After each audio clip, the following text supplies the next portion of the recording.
सबसे पहले आप सभी लोगों का मैं शुक्रिया करना चाहूँगा कि बड़े शॉर्ट नोटिस पे आप लोग आज आए हैं और मुद्दा थोड़ा-सा इम्पोर्टेंट था और पिलग्रिम सेंट्रिक इनिशिएटिव्स पर था, तो इसलिए मैं चाह रहा था कि आप लोगों के ज़रिए सभी तक ये बात पहुँचे कि किस तरीके से बोर्ड के द्वारा कांस्टेंट प्रयास हैं, लगातार प्रयास किए जा रहे हैं कि यात्रा जो सुविधा है, उसको बढ़ाया जा सके और जो यात्रा अनुभव है और बेहतर किया जा सके। और पिछले कुछ समय से काफ़ी कंसल्टेशंस भी बोर्ड की चल रही हैं, स्थानीय लोगों के साथ भी और यात्रियों के साथ तरफ से भी काफ़ी फीडबैक आ रहे हैं कि किस तरीके से और बेहतर सुविधाएँ दी जा रही हैं। तो एक इम्पोर्टेंट सुझाव जो आया था वो ये था कि हेलीकॉप्टर सेवाएँ जो बोर्ड के द्वारा चलाई जा रही हैं, उसके अंदर सीनियर सिटीज़न्स और दिव्यांग कैटेगरी के लिए एक स्पेशल कोटा रहना चाहिए, एक डेडिकेटेड कोटा रहना चाहिए, जो आज के समय पे ऑनलाइन जो हमारी वेबसाइट से बुकिंग्स होती हैं, उसमें उपलब्ध नहीं है। जबकि जो करंट काउंटर है, प्रायोरिटी काउंटर है, वहाँ पर तो दिया जाता है उनको प्रेफ़रेंस, लेकिन अगर आप वेबसाइट से बुक करना चाहें, तो आपके पास एक प्रायोरिटी कोटा नहीं है, जैसा कि शायद आईआरसीटीसी या अन्य वेबसाइट पे रहता है। तो उसी दिशा में आगे बढ़ते हुए मुझे खुशी है बताते हुए कि हमारी टीम ने उस जो चीज़ को हम काफ़ी देर से कोशिश कर रहे थे, उसको आज हासिल किया है और कल सुबह 1 फरवरी से जो हमारी बुकिंग्स वेबसाइट पे अवेलेबल होंगी, उसके अंदर हेलीकॉप्टर सर्विसेज़ में एक विशेष कोटा हमारे सीनियर सिटीज़न और स्पेशली एबल्ड कैटेगरीज़ दिव्यांगजन के लिए रहेगा और चूँकि बुकिंग्स आप सब लोग जानते हैं कि 60 दिन पहले ओपन होती हैं, तो कल फरवरी में जो अप्रैल की बुकिंग्स हैं, उसका जो है कोटा अवेलेबल होगा और अप्रैल से आप जो सभी लोग हैं, जो सीनियर सिटीज़न्स हैं, वो अपनी बुकिंग्स कर सकते हैं। कल सुबह से मतलब बुकिंग्स कर सकते हैं अप्रैल की विंडो के लिए। और यही जो कोटा है दिव्यांग कैटेगरीज़ के लिए भी अवेलेबल रहेगा और पिछले 3 महीने से शायद आप लोग जानते होंगे कि बैटरी कार बुकिंग्स में ये कोटा रिलीज़ किया जा चुका था और अक्टूबर से ये कोटा लाइव है और काफ़ी अच्छा रिस्पॉन्स हमें मिला है दोनों सीनियर सिटीज़न्स और दिव्यांग कैटेगरीज़ से कि उनको काफ़ी सहूलियत मिली है ऑनलाइन बुकिंग्स हासिल करने के लिए। तो इसी तर्ज पर आगे बढ़ते हुए आज हेलीकॉप्टर सेवाओं के लिए इस कोटे को रिलीज़ किया जा रहा है, जिससे हम समझते हैं कि यात्रा अनुभव इन कैटेगरी ऑफ पिलग्रिम्स के लिए काफ़ी बेहतर रहेगा। उसके अलावा जो एक इम्पोर्टेंट चीज़ चल रही थी, जो बोर्ड की तरफ से काफ़ी देर से शुरू भी की जा चुकी है और उसकी संख्या में भी वृद्धि की गई है, वो है बोर्ड की लंगर सेवा और जैसा हम जानते हैं कि पिछले 2 साल में 2 लंगर सेवाएँ बोर्ड के द्वारा ऐड ऑन की गई हैं। एक थी भैरव जी पर और दूसरी थी अर्धकुँवारी में और आज के समय में हम देखते हैं कि आज पीक सीज़न है, तो तकरीबन 5 से 7 हज़ार श्रद्धालु इसका लाभ ले रहे हैं। और अगर हम मार्च या अप्रैल या नवरात्रि के पीक सीज़न की तरफ जाते हैं, तो तकरीबन 10 से 12 हज़ार यात्री लंगर सेवा का लाभ लेते हैं। उसके अंदर दाल-चावल की जो एक बेसिक मिनिमम जो उपलब्ध हमारी तरफ से आइटम कराई जा रही थी, सुबह 7 बजे से रात को 12 बजे तक,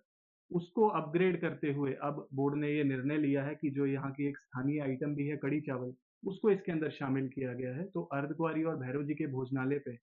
पिछली 14 तारीख मकर संक्रांति के दिन से इसकी शुरुआत की गई है और हमारी कोशिश यही है कि लंगर सेवा में भी जो है यात्रियों का अनुभव बेहतर रहे और हम उम्मीद करते हैं कि जो यात्रियों का फीडबैक रहेगा उसको देखते हुए हम आगे भी कैसे लंगर सेवाओं में वृद्धि कर सकते हैं, बेहतरी कर सकते हैं, उस पे काम करेंगे। साथ ही साथ जैसा कि हम जानते हैं कि बहुत ही जल्द दिल्ली से कश्मीर जो ट्रेन सेवा है वो जल्द से जल्द शुरू होने वाली है और जिसके लिए ट्रायल रन्स हाल ही में कंप्लीट किए गए हैं और हमारा ये मानना है कि शायद उससे यात्री फुटफॉल कटरा में भी बढ़ेगा। उसको देखते हुए बोर्ड ने ये फैसला किया है कि कटरा रेलवे स्टेशन पर भी एक चाय के लंगर की सुविधा जो है वो परमानेंट फीचर बनाया जाएगा। पहले ट्रायल बेसिस पर हमने कुछ समय के लिए सेवा शुरू की थी, लेकिन अब ये फैसला किया गया है कि ये परमानेंट फीचर रहेगा और आगे आने वाले समय में रेल से आने वाले जितने भी यात्री हैं, उनको जो है चाय की सुविधा बोर्ड के द्वारा रेलवे स्टेशन पर भी उपलब्ध कराई जाएगी। तीसरी एक इम्पोर्टेंट यात्री फैसिलिटी है हमारी हवन पूजन और जैसा आप जानते हैं कि यज्ञशाला का उद्घाटन उनके लिए जो है डेज़िग्नेटेड वेस्टर्न सीट्स रहेंगी। इसके ऊपर भी जो है जो जो हमारा टाइम फ्रेम है वो तकरीबन 15 से 20 मार्च का हमने रखा है, ताकि चैत्र नवरात्रि पर ये सुविधाएँ यात्रियों को उपलब्ध कराई जा सकें। अगर हम अर्धकुँवारी पर आगे बढ़ें, तो अर्धकुँवारी में भी एक डेडिकेटेड होल्डिंग एरिया, एक कवर्ड होल्डिंग एरिया जिसको हम कहते हैं, उसके अंदर भी हर मौसम में ताकि यात्री प्रतीक्षा कर सकें, उसका प्रोजेक्ट भी हम कंप्लीट अगले 1 महीने में करने जा रहे हैं। वहाँ पर भी तकरीबन 1000 से 1200 यात्री जो है किसी भी मौसम में प्रतीक्षा कर सकते हैं क्योंकि पवित्र गर्भ जून के दर्शन की कई सारों को इच्छा रहती है, तो लेकिन वहाँ पर क्योंकि वेटिंग एरिया ज़्यादा रहता है, तो एक कवर्ड होल्डिंग एरिया वहाँ हमारे पास अवेलेबल नहीं था। उस दिशा में आगे बढ़ते हुए उसको हम बहुत जल्द कंप्लीट करने जा रहे हैं। तो ये सुविधा भी हमारे इस पीक सीज़न में चैत्र नवरात्रि के मौके पर हमारे यात्रियों को उपलब्ध रहेगी।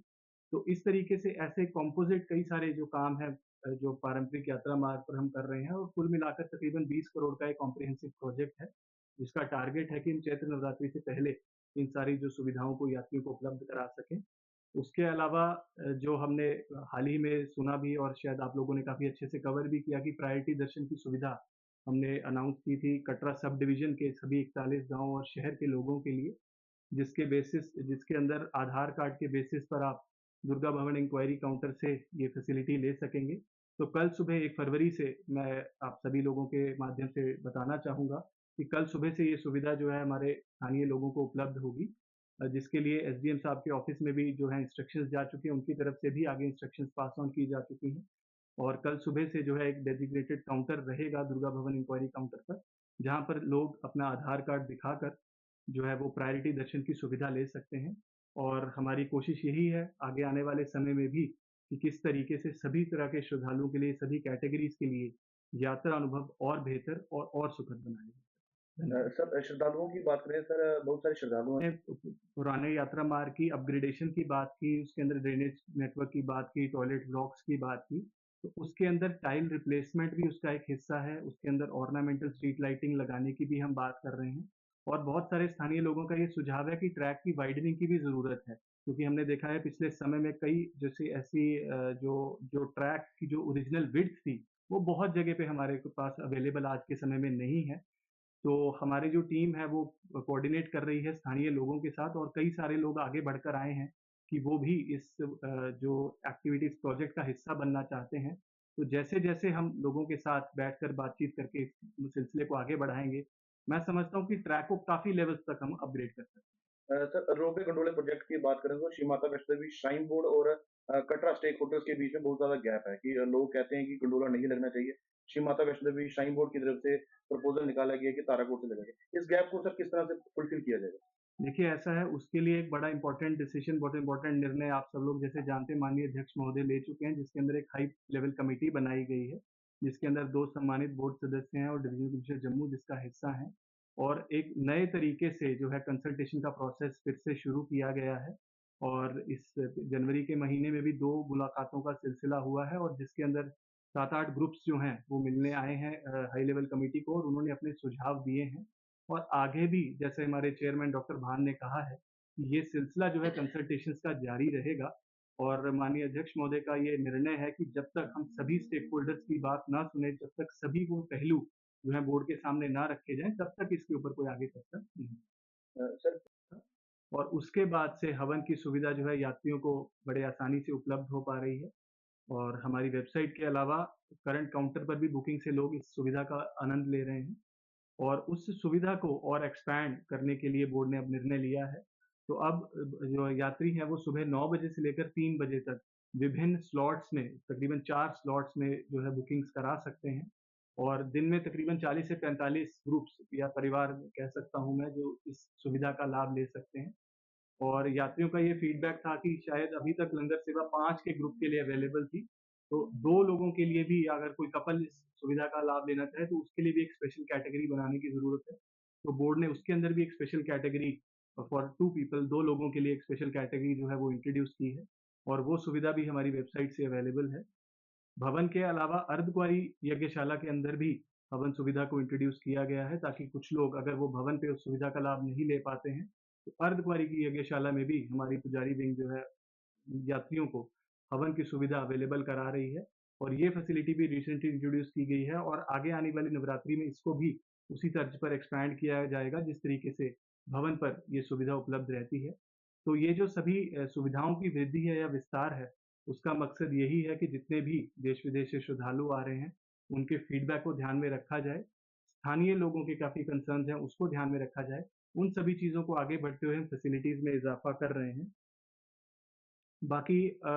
एक इम्पोर्टेंट अनाउंसमेंट ट्रेडिशनल ट्रैक के लिए क्योंकि जो हमारा पवित्र प्राचीन मार्ग है, बाणगंगा से होते हुए चरण पादुका होते हुए अर्धकुँवारी जब हम पहुँचते हैं, तो उसकी अपग्रेडेशन के ऊपर बोर्ड ने काफ़ी एक अहम निर्णय लिया है, जिसके अंदर काफ़ी इलैबोरेट एक्सटेंसिव प्रोजेक्ट्स चल रहे हैं। और हमारी जो टारगेट हमने रखा है कि आने वाली चैत्र नवरात्रि तक इसको हम कंप्लीट करें अगले 2 महीनों में। और उसके अंदर 3 इम्पोर्टेंट प्रोजेक्ट्स हैं जिसकी कंप्लीशन पे हम काम कर रहे हैं। सबसे पहला है हमारा दर्शनी ड्योढ़ी के ऊपर क्यू कॉम्प्लेक्स, यानी कि एक प्रतीक्षा का एरिया, ताकि जितने भी लोग अगर भीड़-भाड़ के दिनों में आते हैं तो हम पहले देखते थे कि काफ़ी लंबी कतारें उनकी शहर में लगती है और उनको दिक्कत आती है जब वो फ्रिस्किंग के लिए अंदर एंटर करते हैं। तो उसके लिए वहाँ पर एक 2 मंजिली इमारत का काम जो है हमारा कंप्लीशन के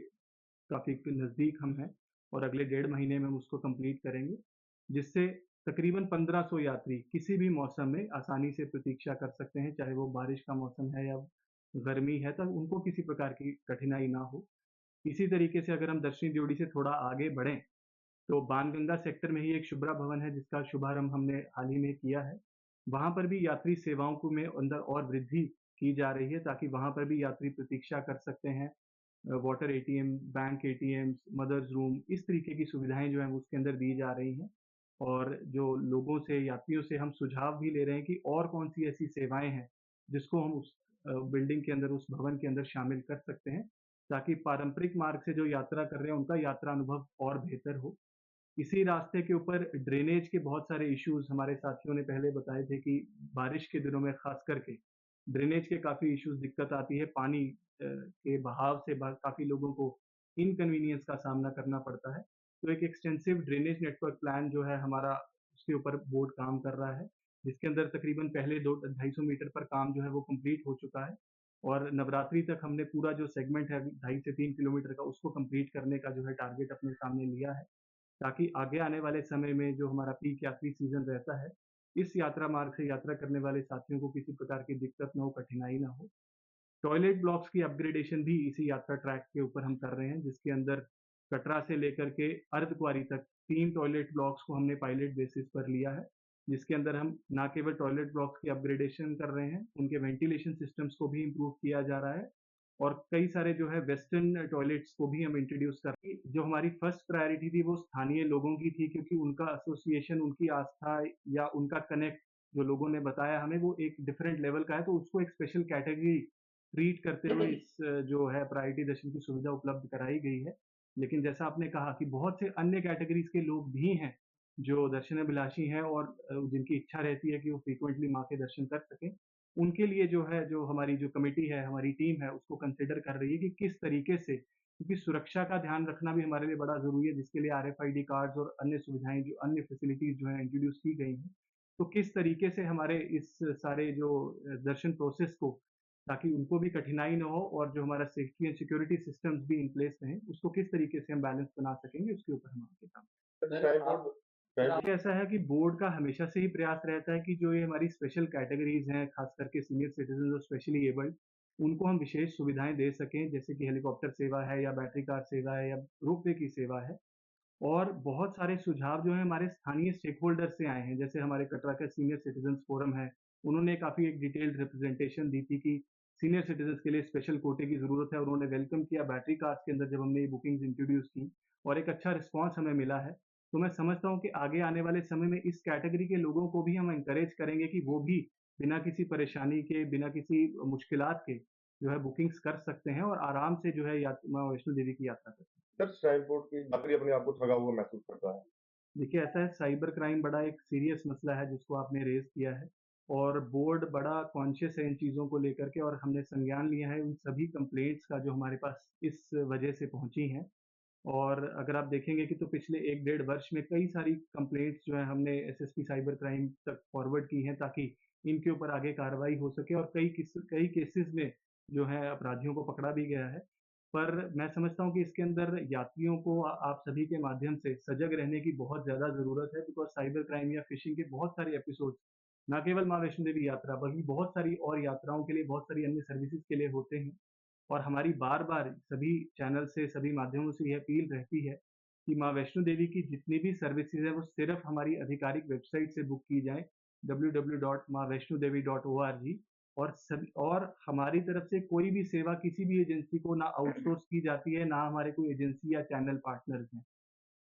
एमएच1 श्रद्धा पर अटका आरती का टेलीकास्ट आई थिंक काफ़ी वाइड स्प्रेड है और देश-विदेश में लोग इसको देखते हैं। वहाँ पर भी हमारे सुबह-शाम स्क्रोल्स इसी बात के लिए चलते हैं, यात्रियों को अपील करते हुए कि जितनी भी हमारी ऑनलाइन सेवाएँ हैं, उनको सिर्फ़ हमारी आधिकारिक वेबसाइट से बुक किया जाए और किसी प्रकार के ऐसे साइबर झांसे में हमें नहीं आना।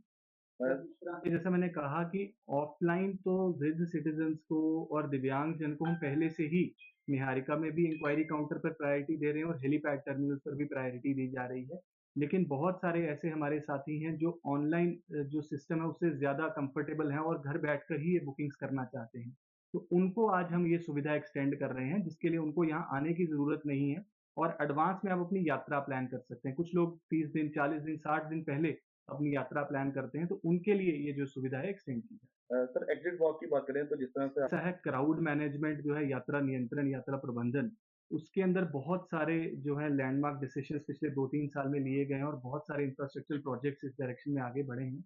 उसके अंदर स्काई वॉक जो है काफ़ी एक मेजर इंटरवेंशन हमने देखा रहा जिससे दर्शन की तरफ जो बढ़ रहे यात्री हैं, जो गुफाओं की तरफ बढ़ रहे हुए यात्री हैं, उनको जिससे काफ़ी सुविधा मिलती है और आने और जाने वाले श्रद्धालुओं का आपस में किसी प्रकार का